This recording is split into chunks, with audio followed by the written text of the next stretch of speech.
Hola, ¿cómo les va? Les damos la bienvenida al Alfil TV. Muchísimas gracias por acompañarnos esta noche, una semana intensa en materia política, porque el domingo pasado se inscribieron finalmente las listas que competirán en las elecciones del 26 de octubre. Serán 18 en total, un mar de listas claramente, con la sorpresa porque la Libertad Avanza finalmente apostó en lo que quería el titular de la fuerza aquí en la provincia, Gabriel Bornoroni, una lista de puros y leones leales, que la encabezara en este caso Gonzalo Roca, su mano derecha. La pregunta, Felipe, que se abre es si bastará con un nombre muy poco conocido aquí en la provincia para rivalizar con la lista que tienen en el frente, que en este caso es de Provincias Unidas, y la encabezará el ex gobernador Juan Schiaretti. Hubo pase de facturas, por supuesto, también en el Congreso. Así es, en diputados se rompió el bloque que conduce Gabriel Bornoroni. Hubo 3 nuevas fugas que se unieron con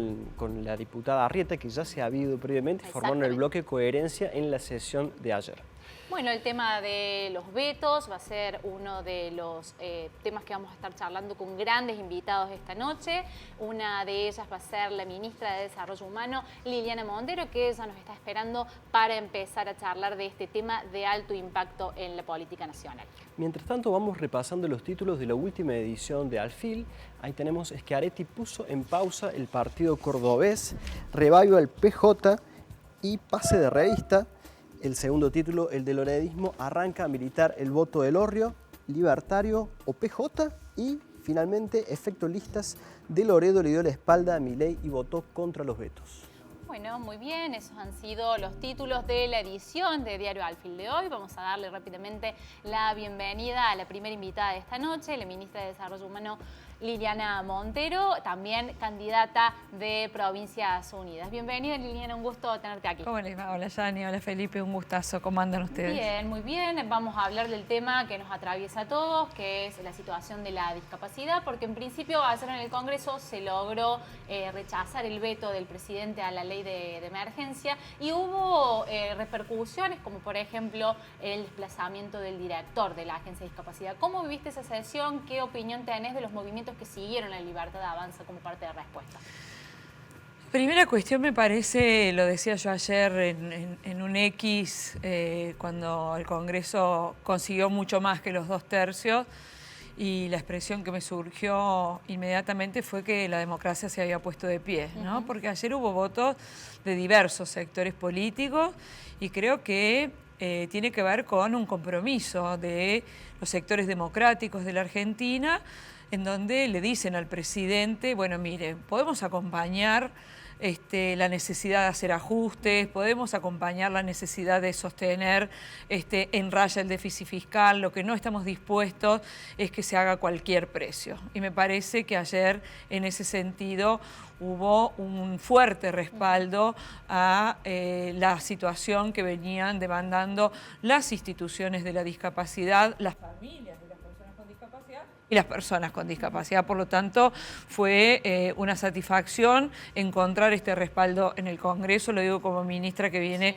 acompañando a los sectores de la discapacidad, no en esta cuestión solo de la emergencia, sino con políticas públicas, con gestiones de gobierno desde que asumí como ministra, que tengo una parte de las políticas de discapacidad en la provincia, a partir de la decisión del gobernador Yarlora de el año pasado crear un fondo que ejecutó 1.350 millones de pesos el año pasado para sostener 160 proyectos de personas con discapacidad, y este año va a ejecutar 3.000 millones de pesos, pero el volumen total de la inversión de la provincia en discapacidad son 130.000 millones de pesos. Y la respuesta del gobierno nacional es otorguen más fondos coparticipables. Eso fue bueno, lo que dijo ayer a Franco. eso quería decir, por eso puse el número de 130.000 millones de pesos para poner perspectiva de qué pone la provincia de Córdoba, y así cada provincia podría decir. Por lo tanto, escuchar al jefe de gabinete en una expresión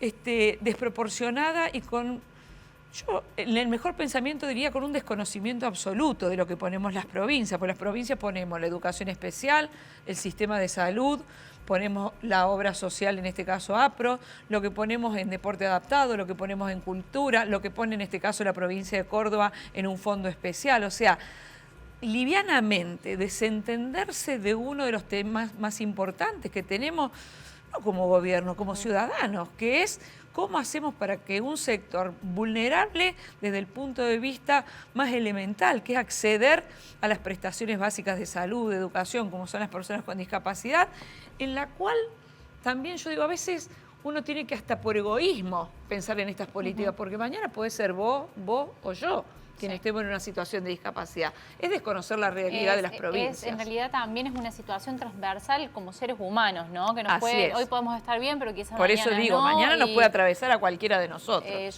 Me parece que ese es un punto que va a ser tenido en cuenta en las elecciones, ¿no? Porque es una situación muy cercana al ser humano y creo que en el gobierno se ha tomado nota de eso. A mí me impactó, por ejemplo, nosotros fuimos gestores desde el gobierno de tratar de tender puentes con distintos colectivos. A partir de las instituciones de discapacidad con las que trabajamos, por ejemplo, esta semana hicimos una reunión muy grande con el colectivo de periodistas, actores, gente de la cultura, y la verdad es que hay un compromiso tremendo con el tema, ¿no? Hubo gente de la música, del periodismo, de artistas plásticos, productores, lo hicimos allí en el Museo Carafa, y había más de 100 representantes de la cultura cordobesa que se pusieron a disposición de las personas con discapacidad y además no solamente en la presencia, sino en la expresión pública en sus redes. Por eso digo, no es un problema de la política o de un sector político. Ayer muchos diputados de la provincia de Córdoba rechazaron el veto y eso muestra que es un problema transversal. Ministra, se dice que la incidencia que tendría la promulgación de la ley a nivel presupuestario es ínfima. ¿En dónde decodifica usted que radica esta resistencia del Ejecutivo a promulgarla? ¿Para eso es un capítulo de la batalla cultural o qué sucede en torno a esto? Sí, tan ínfima es que es el 0,01% del PBI de la Argentina. Por lo tanto, el gobernador Yarlora manifestó una y otra vez, e incluso en la reunión con las instituciones de discapacidad, que si un país no puede destinar el 0,01 de su PBI a las políticas de discapacidad, está claro que la economía está muy mal, ¿no es cierto?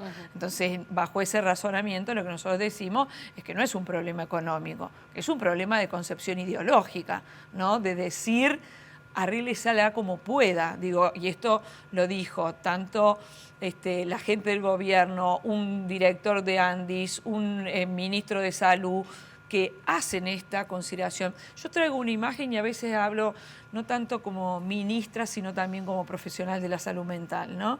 Que es una imagen que a mí me impactó mucho. Mire, el día que el presidente Milei firmaba el veto a la ley de emergencia en discapacidad, lo hacía en soledad, este es un dato muy importante, ¿no?